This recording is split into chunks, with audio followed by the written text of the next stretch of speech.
सभी को बहुत बहुत आशीर्वाद की बहुत बहुत बधाई।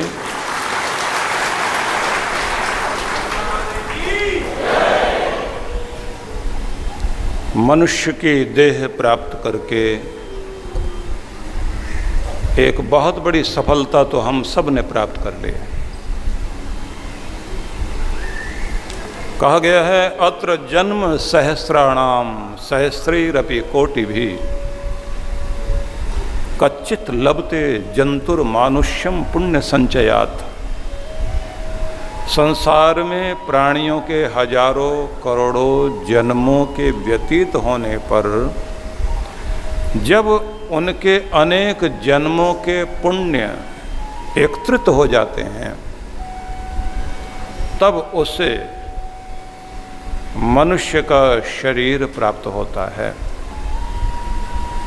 सोपान भूतम मोक्षस्य मनुष्य प्राप्त दुर्लभम यस्तार्यति नत्मा नस्तस्मात् पाप तरो अत्र कह। यह मनुष्य की देह मोक्ष प्राप्त करने के लिए एक सीढ़ी के रूप में दी गई, मुक्त होने के लिए, जो बड़े बड़े भाग्यशाली आत्माओं को ही प्राप्त होती है। परंतु इसे प्राप्त कर लेने पर भी जो पुरुष इस संसार सागर से अपनी आत्मा को नहीं तारता, उससे अधिक पापी दुरात्मा या दुर्भाग्यशाली व्यक्ति किसे कहा जाए। इसलिए इस अयोध्या नगरी में, जिसमें हमारा राम भी है और जिसमें हमारा आत्मा भी है, इसके अंदर सभी प्रकार की शक्तियाँ अलग अलग चक्रों में विद्यमान है। इन्हें भेद कर उस उच्च स्थान तक अपने चैतन्य को ले जाना चाहिए, जहाँ से 10वां द्वार खुलता है। अष्ट चक्रा नवद्वारा देवानाम पौरयोध्या तस्याम हिरण्यमय कोशः स्वर्गो ज्योतिषावृतः। अष्ट चक्र वेदों में कहे गए हैं। वैसे हम 6 सामान्यतया 7 चक्रों के विषय में जानते हैं। 8वां चक्र शून्य चक्र कहा जाता है। 8 चक्र और 9 द्वार, ये आँख, नाक, कान आदि, मुख आदि 9 द्वार देह के हैं। 8 चक्र हैं। ये देवताओं की, देव शक्तियों की एक अयोध्या नगरी है ये शरीर, जिसे गुरु की कृपा से देह को देवालय बनाना आ गया, वो तो इस दुनिया में जीत गया। और जो माया के चक्र में फंसकर अपने दायरे में गोल गोल घूमते घूमते रोते धोते जिंदगी पूरी कर गए, समझो उसने एक बहुत बड़ा अवसर खो दिया। इसलिए उपनिषदों में कहा इह चेद वेदीत सत्यमस्ति। यहाँ आकर अगर इस दुनिया में तुमने उस प्यारे को जान लिया, सत्य को पहचान लिया, तो बहुत बड़ा लाभ हो गया। नो चेद वेदीत महति विनष्टि। और यदि नहीं जाना तो बहुत बड़ी हानि कर ली। इसलिए तस्याम हिरण्यमय कोशः, इसके अंदर एक स्वर्णिम खजाना है। ज्योतिषावृतः स्वर्ग, ये प्रकाश से भरा हुआ स्वर्ग हमारे अंदर विद्यमान है। तो सबसे पहले अनुशासन संयम की विधि सीखनी चाहिए। आत्मानं रथिनं विद्धि शरीरम व्रतमेव च। ये जो हमारा शरीर है, इसको एक रथ मान लीजिए। इसमें मालिक बनकर जो बैठा हुआ है वो हमारा आत्मा है। बुद्धिम तो सारथिम विद्धि, इस रथ का ड्राइवर हमारी अक्ल है, बुद्धि। अक्ल ड्राइवर बन गई है, मालिक बैठा है आत्मा, शरीर हमारा हो गया रथ। और ये ध्यान रखना, ड्राइवर मनमानी ना करे, मालिक को मजबूत रहना चाहिए। ऐसा ना हो कि आपकी आंख लगे ड्राइवर कहीं और ले जाए। तो पीछे मालिक बैठा हुआ है आत्मा, आपका चैतन्य, आगे ड्राइवर बैठा हुआ है, वो है आपकी अक्ल, आपकी बुद्धि।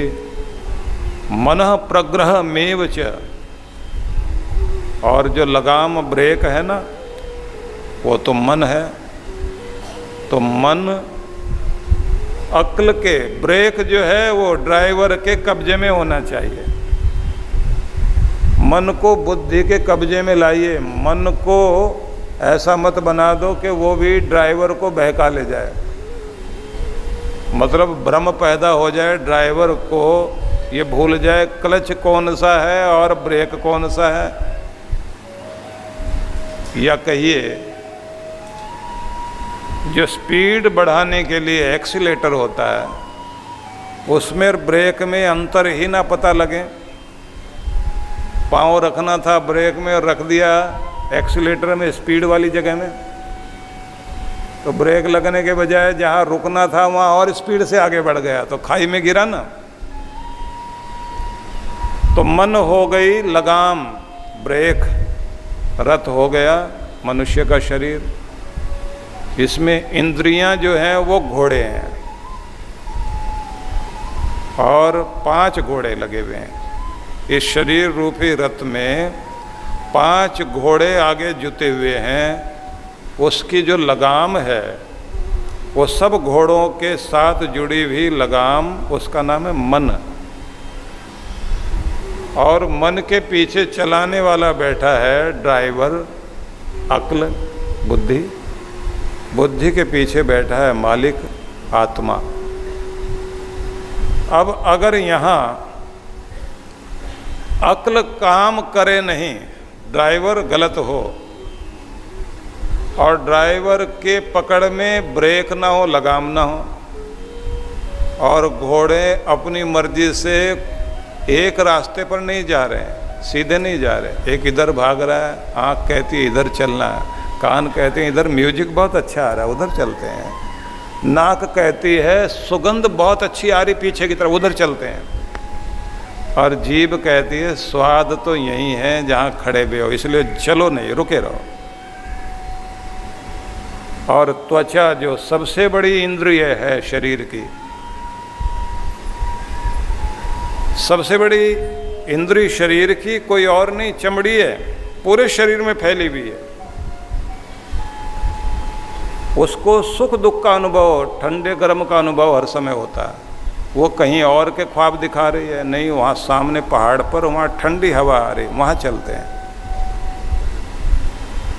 तो सब बहका रहे हैं और अलग अलग जगह खींच रहे हैं, लगाम काबू में नहीं है, ड्राइवर के कंट्रोल में कुछ नहीं है, मालिक बेसुध पड़ा है। तो इतना अच्छा मौका मिला मनुष्य की देह में, इतना अच्छा रथ मिला, 100 साल तक चलना था और स्वर्ग पहुंचना था। तो ये तो यहीं गोल गोल घूम रहा है, और इसी तरह करते करते रथ भी टूट गया, घोड़े छूट गए, और आत्मा देखकर इन सबको गालियां देता हुआ उतर के भाग गया, बहुत बुरे लोग हैं, पीछा छुड़ाओ। और बाद में मालिक ने, भगवान ने कह दिया तो इस लायक नहीं है, तुम्हें इतना अच्छा रथ दिया था मैंने, राजा बनकर रहना था, तो अपने ऊपर कंट्रोल ही नहीं कर पाया, ध्यान ही नहीं दे पाया, तो इसलिए अब तुम्हें रथ नहीं देंगे। फिर क्या करना, अब तुम्हें मालिक नहीं बनाएंगे, फिर क्या बनाओगे, गुलाम बनाएंगे, धरती पर रेंगते हुए चलोगे पेट के बल। नहीं नहीं भगवान, मुझे तो आप पाँव तो दो, अच्छा तुम्हें छिपकली के पाँव देते हैं, उल्टा लटक जाएगा, कहीं भी चला जाएगा, नहीं भगवान मुझे ये नहीं चाहिए, मुझे उड़ने की भी शक्ति दो। चमगादड़ बनाते हैं, अच्छा ऊपर से लटक जाना। नहीं नहीं भगवान मुझे तो आप अच्छा शरीर दो। अच्छा गऊ का शरीर देते हैं। नहीं नहीं भगवान ये भी घास खाते हुए इधर उधर डंडे खाती हुई घूमेगी। अच्छा तेज दौड़ने वाला हाथी का शरीर देते हैं या घोड़े का शरीर देते हैं। नहीं नहीं भगवान थोड़ी अक्ल भी तो दो। अच्छा तुम्हें लोमड़ी का शरीर देते हैं। नहीं भगवान मुझे ऊंचा उठाओ। अच्छा जिराफ का शरीर देते हैं, ऊंट का शरीर देते हैं। इन सब से निकालो भगवान, मुझे मनुष्य का शरीर दो। नहीं तू उसके काबिल नहीं है, तुम्हें दिया था मौका संभाल नहीं पाया, एक बार अवसर तो दो। तो भगवान कहते हैं हजारों बार मौका दिया गया लेकिन तू हर बार यही करता रहा। इसने पूछा कि प्रभु अगर मैं अपना कल्याण करना चाहूं तो उसका मार्ग क्या है? कि मनुष्य की देह मिले तो जिह्वा पर परमात्मा का नाम बसाना, भगवान के लिए कर्म करना। पेट पालना ही ज़्यादा बड़ी बात नहीं है, घर की जिम्मेदारियां पूरी करना ही बहुत बड़ी बात नहीं। तो अपने गुरु के प्रति और अपने भगवान के प्रति अपनी जिम्मेदारी पूरी कर ले, बस इसको पहले ध्यान दे। पूछा गुरु कौन? भगवान ने बताया सबसे बड़ा रिश्तेदार, जिसके लिए कहा गया कि जो तुम्हें दिशा देगा, जिससे तुम्हें दिशा मिले, इधर चलना है। गलत दिशा से हटाकर जो सही दिशा तुम्हें देगा। और मानना, गुरु जो दिशा बताए उस दिशा में चलना। और खोया हुआ धन तुम्हारा खजाना वही मिलाएगा, इसलिए अपने सच्चे खजाने को ढूंढ लेना। और जो तुम्हारे जीवन के अंदर जीवन दे दे, प्राणों के अंदर प्राण पैदा कर दे, ये सब कार्य करेगा गुरु। तो इसलिए गुरु से जुड़ जाना। और वह दुनिया को पुकारना नहीं सिखाएगा, वो दुनिया के मालिक को पुकारना सिखाएगा। इसलिए जब वो तुम्हें मंत्र देकर कहे कि पुकारना सीख जा उस परमात्मा को, तो पुकारा कर हर रोज अपने प्यारे को। और वह तुम्हें आत्म परिचय कराएगा। आत्म परिचय मतलब तुम्हें तुम्हारा परिचय देगा कि तुम हो कौन। तो गुरु का सारा ज्ञान तुम्हारा परिचय कराने में बीतेगा, जो प्रेरणा देता रहेगा, जगाता रहेगा, होश देता रहेगा, सतर्क करता रहेगा। और वही बिछड़े को मिलाएगा। बिछड़ा, परमात्मा से बिछड़ गए हैं। रैदास के भजनों में गाते हैं ना कि कब बिछड़े थे, अब मिले हैं तो इस जन्म में तुम्हारी याद आई। तो अब ये जन्म मेरे लिए नहीं है। बहुत जन्म बिछड़े थे माधव, बहुत जन्म पहले तुमसे बिछड़ गया। 84 लाख योनियों में भटकते भटकते कितने सारे जन्म बीत गए। बहुत जन्म बिछड़े थे माधव, ये जन्म तुम्हारे लेखे। अब मनुष्य की देह मिल गई और तुम्हारी याद आ गई। अब ये मेरा जन्म मेरे लिए नहीं है, अब तो तेरे लिए है, तो तेरे लिए जिएंगे। तो अपने परमात्मा के लिए जीना शुरू कीजिए। और कहते हैं जो आपके मन मंदिर में अंधेरा पड़ा हुआ था, उसमें जो ज्ञान और भक्ति का, कर्म का, सेवा का, दान का, सहयोग का दिया जला दे, वह तुम्हारे मन मंदिर को रोशन करने वाली शक्ति ही सद्गुरु है। उससे जुड़ जाना। दिव्य दृष्टि देगा गुरु। अर्जुन को दी ना। कृष्ण को समझना हो तो अर्जुन बनना पड़ेगा, या मीरा या राधा बनना पड़ेगा। मित्र था सुदामा, लेकिन कृष्ण को नहीं समझ पाया।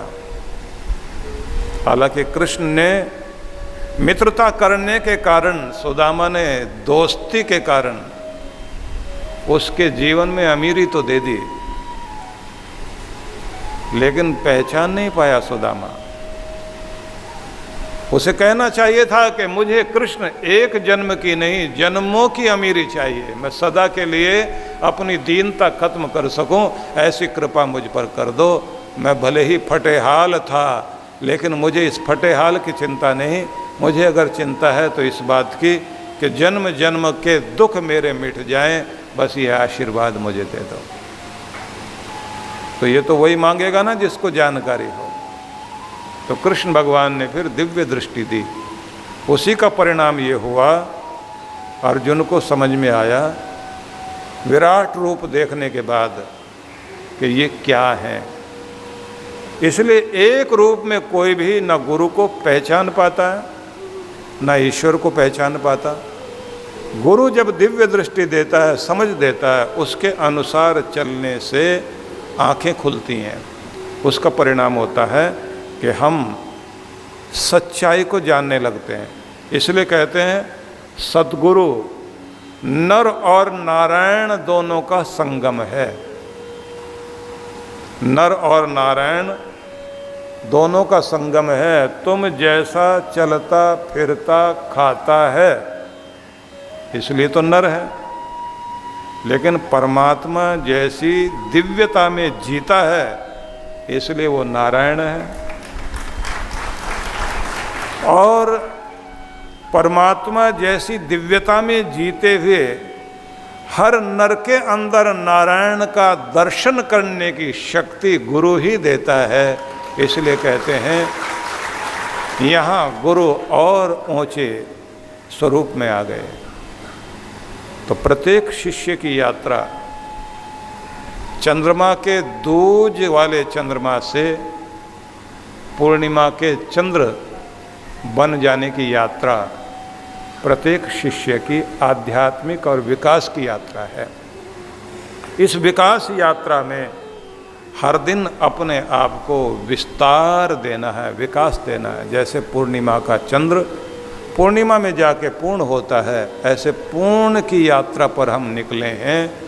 तो हम सबको गुरु के निर्देशन में चलना है। अब वो निर्देश क्या?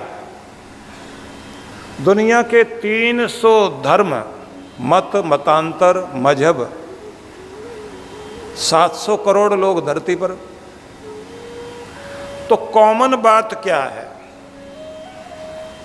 सभी मतों में, पंथों में, संप्रदायों में, धर्मों में एक बात तो कही गई है, प्रार्थना करो, सिमरन करो, नाम जपो। ये बराबर सब में एक जैसी बात है ना। और सभी ये भी कहते हैं सेवा जरूर करो। कोई ऐसा धर्म नहीं जो सेवा को महत्व न देता हो।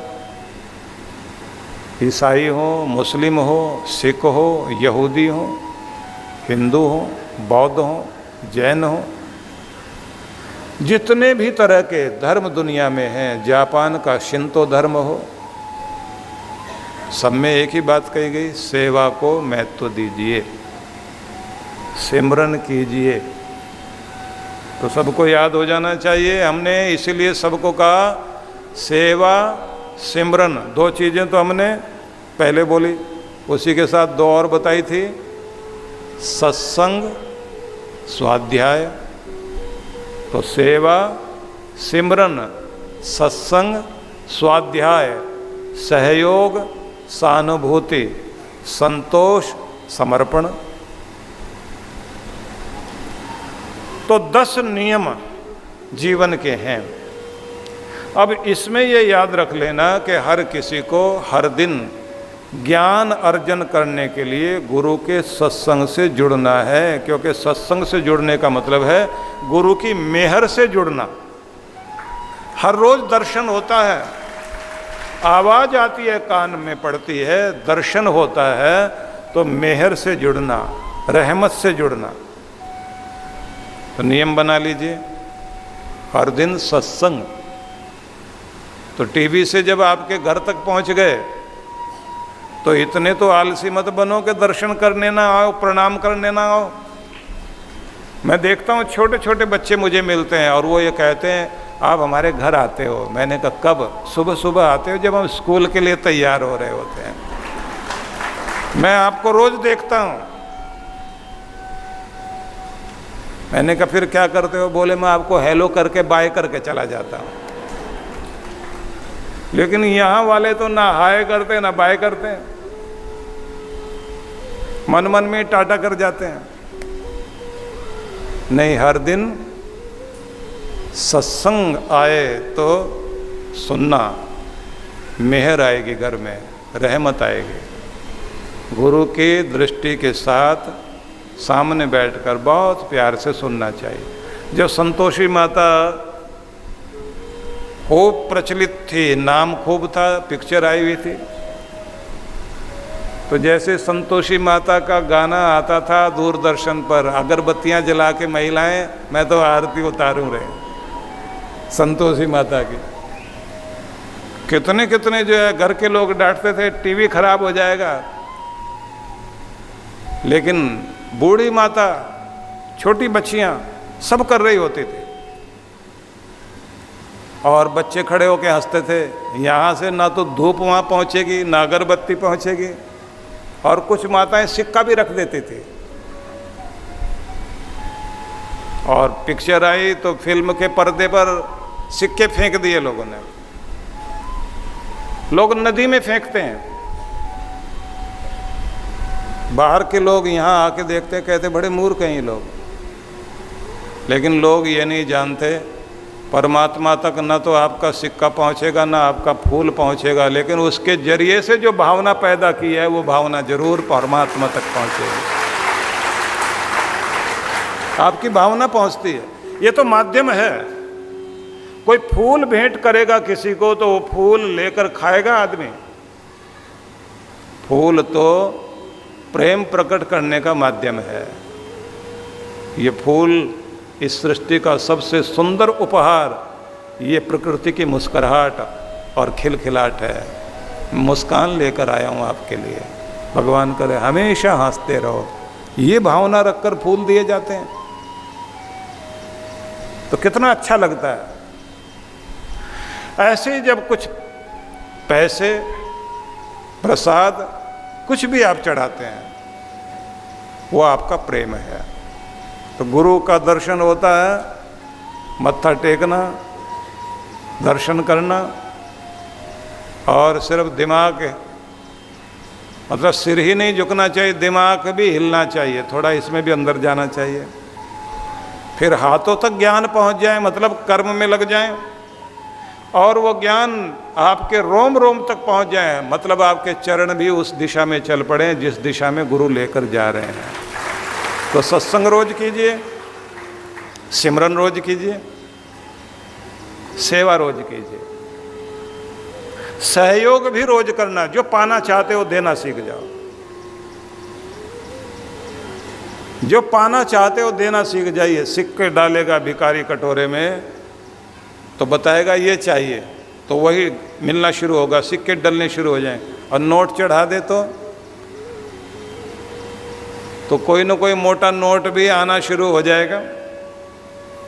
और खाली कटोरा लेकर बैठ गया तो खाली वापस आएगा। घर से खा के जाइए, सब जगह खाना मिलेगा। घर से इज्जत के साथ मुस्कुराहट लेकर घर से बाहर जाइए, मुस्कुराते हुए घर तक वापस आओगे। और झगड़ के जाइए, झगड़ते हुए वापस लौटोगे।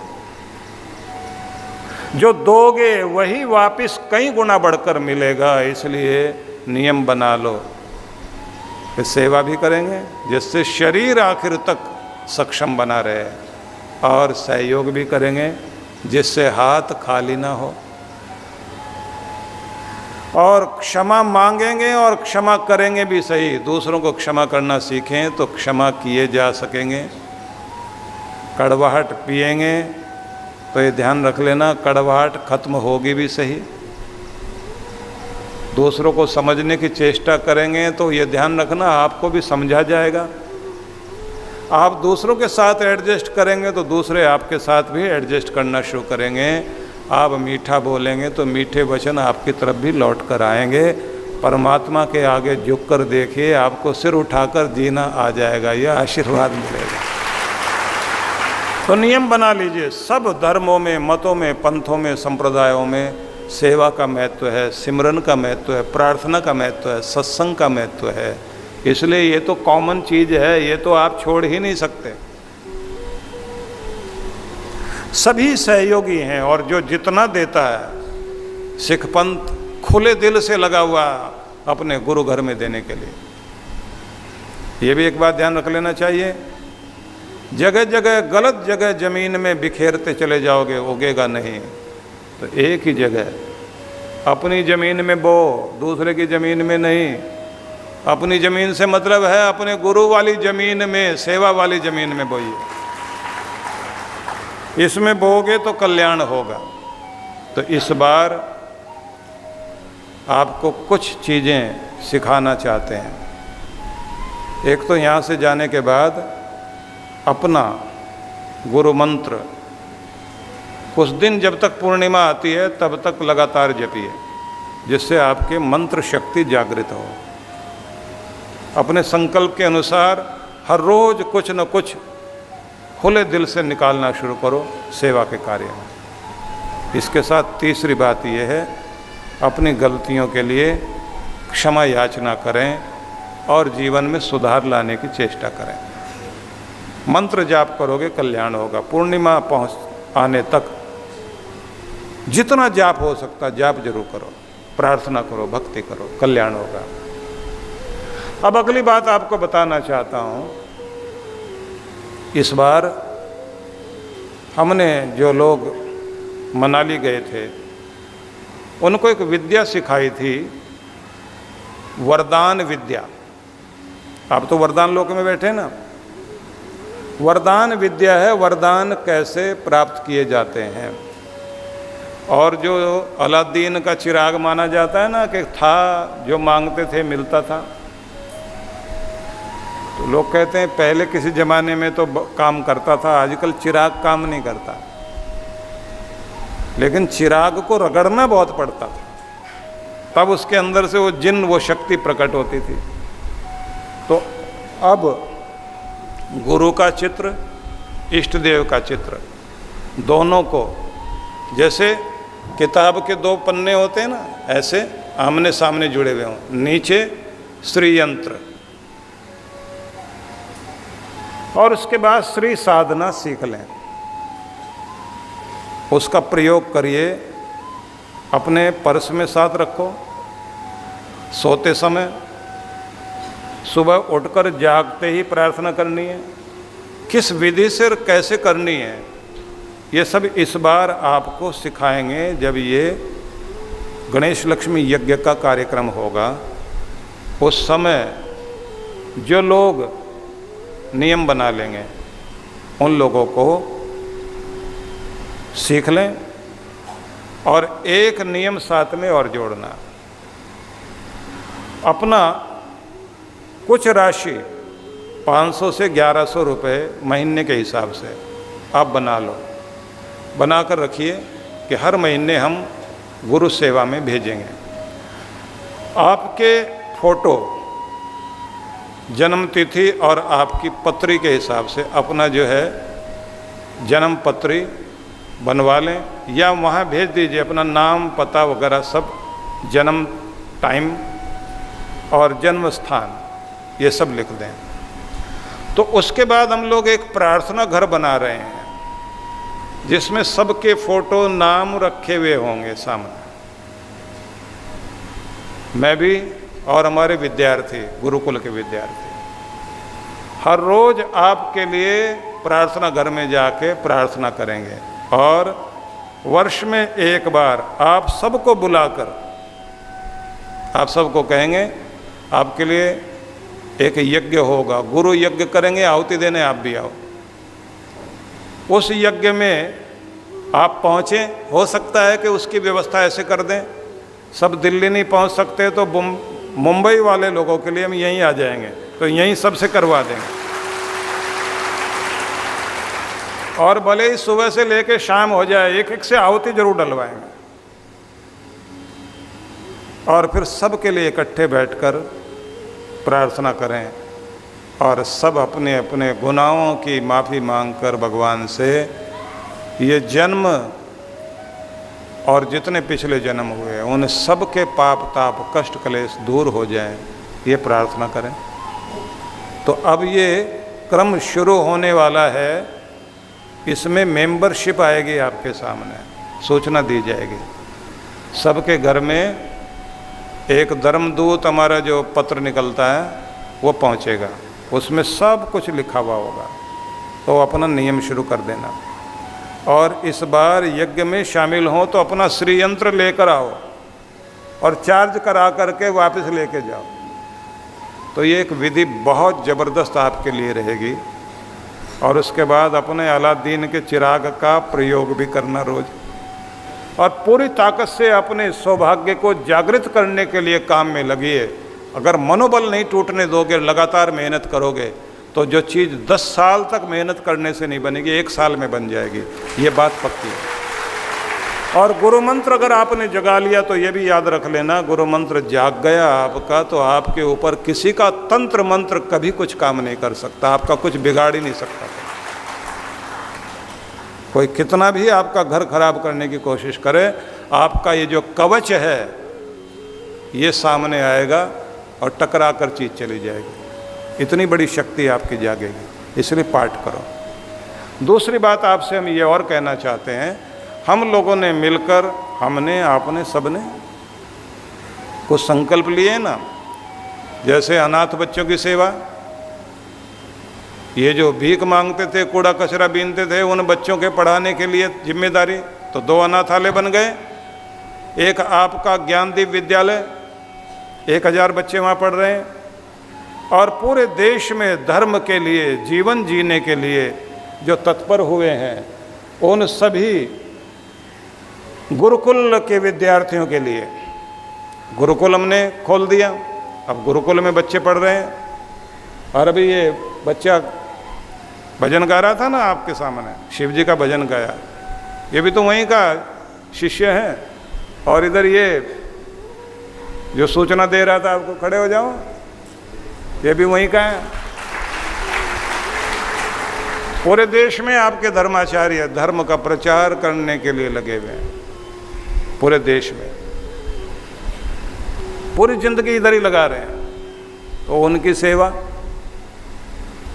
6 गौशाला आपकी बन गई, 7वीं अभी बनने जा रही है, उनकी सेवा। 24 के लगभग मंदिर बन गए आपके द्वारा, तो वो भी एक सेवा। आपके हॉस्पिटल काम कर रहे हैं, एक हॉस्पिटल में 14 लाख पेशेंट का ट्रीटमेंट अब तक फ्री हो चुका है, इतनी बड़ी सेवा। और 8 लाख बीमार लोगों की सेवा तो फरीदाबाद के हॉस्पिटल ने की है, फरीदाबाद के 8 लाख लोगों तक सेवा पहुंचाई है, लगे हुए हैं लगातार सेवा करने। अब सब इकट्ठे मिलकर एक ही जगह सहयोग करें, एक जगह काम करें, तो सब जगह का पुण्य बढ़ते बढ़ते सबके हिस्से आएगा और सबका कल्याण होगा। इसलिए गुरु से जुड़े हुए लोग बहुत भाग्यशाली लोग हैं। लेकिन एक इकट्ठे होकर झाड़ू के तिनके एक धागे में बंधे हुए हों तो सारा कूड़ा साफ कर देंगे, और अगर बिखर गए तो खुद कूड़ा बन जाएंगे। अपने लोग इतने भोले लोग हैं।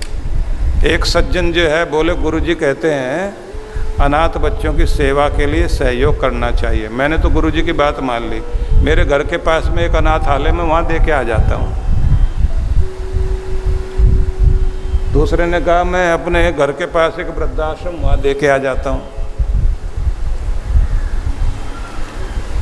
तो होना चाहिए, बूढ़े माँ बाप की सेवा करनी चाहिए, तो अपने माँ बाप को खिलाए नहीं और बाहर जो कोई बूढ़ा जा रहा है उसको दे के आ जाए और घर के भूखे बैठे रह जाएं। तो जो आपकी जिम्मेदारी है पहले तो वो पूरी करोगे या कहीं भी देकर आओगे। मैं इस बात के लिए बहुत आशीर्वाद भी और बधाई देना चाहता हूँ राधा स्वामी वालों को। अपने यहीं जाके कहेंगे, वो कहते हैं हमें अपना कुछ पता नहीं, गुरु ने जहाँ आदेश दिया हुआ है हमने वहाँ करना है। इसलिए वहाँ कोई रसीद काटने नहीं बैठता, मांगने भी नहीं बैठता, कोई नहीं मांगेगा। फर्ज सबको लगता है कि ये वो दर है जहाँ से सारी नेमत पानी है, तो बीज बोने के लिए ज़मीन भी यही है। इसलिए लोग जाके अपने गुरु के दर से बढ़कर किसी दर को नहीं समझते। और हमारे लोग इतने भोले लोग हैं, जैसे यही बैठा ना, मैंने कहा हवा कर इधर, उसने वो पंखा और उधर मोड़ दिया, उधर हवा कर दी, उधर कौन बैठा है कोई? ये पानी उल्टी तरफ बहता है सबका। इसलिए अब सेवा जो है अपनी तरफ ही करनी है। अब एक बात और, अब हम लोगों ने पूरे देश से हमको इतने अच्छे अच्छे वैद्य लोग, जिनके खानदान में 3 पीढ़ियों से, 4 पीढ़ियों से, 5 पीढ़ियों से ट्रीटमेंट चल रहा था, अगली पीढ़ी ने ट्रीटमेंट करना छोड़ दिया। अब उनके जो नुस्खे हैं बहुत ज़बरदस्त, उन लोगों ने सब ने पहुँचाए हमारे पास।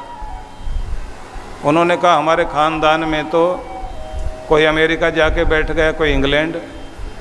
अब हमारे दादाजी पिताजी इतनी अच्छी चीज़ें बनाते थे, उनके जो उन्होंने कहा था मरने से पहले, बेटा अगर कुछ नहीं करेगा तो ये चीज़ यूज कर लेना, इसी से बहुत कमा लेगा। बोले अब हम वो नुस्खे आपके लिए लाए हैं। तो मेरे पास इतनी मोटी मोटी किताबें और इतना सब कुछ इकट्ठा हो गया। मैंने सोचा था कभी काम आएगा वो। तो इस बार अंदर से आवाज़ आई कि हमें भी आयुर्वेद के इन नुस्खों के अनुसार सही कंपनी के जरिए आयुर्वेद की दवाइयाँ मार्केट में लानी चाहिए, और सबसे पहले अपने भक्तों के लिए लानी चाहिए, उसके बाद दूसरों को दें। तो हम लोगों ने वो कार्य शुरू कर दिया है। अब आपके लिए औषधियाँ निर्माण होनी शुरू हो गई, और वही कंपनी काम कर रही है जिन्होंने शुरुआत में बाबा जी के लिए बनानी शुरू की थी। पता लगा वो अपने ही से जुड़े हुए लोग हैं। उन्होंने आके कहा हम तो पहले ही आपकी सेवा करना चाहते थे। तो हमने कहा कि हम लोग लिमिट में बहुत थोड़ी थोड़ी चीज़ें बनाएंगे, हमने इतना नहीं बनाना, लिमिट में बनाना जिससे क्वालिटी भी मेंटेन हो और सही लाभ भी लोगों तक पहुँचे। तो अब वो चीज़ें शुरू हो गई हैं।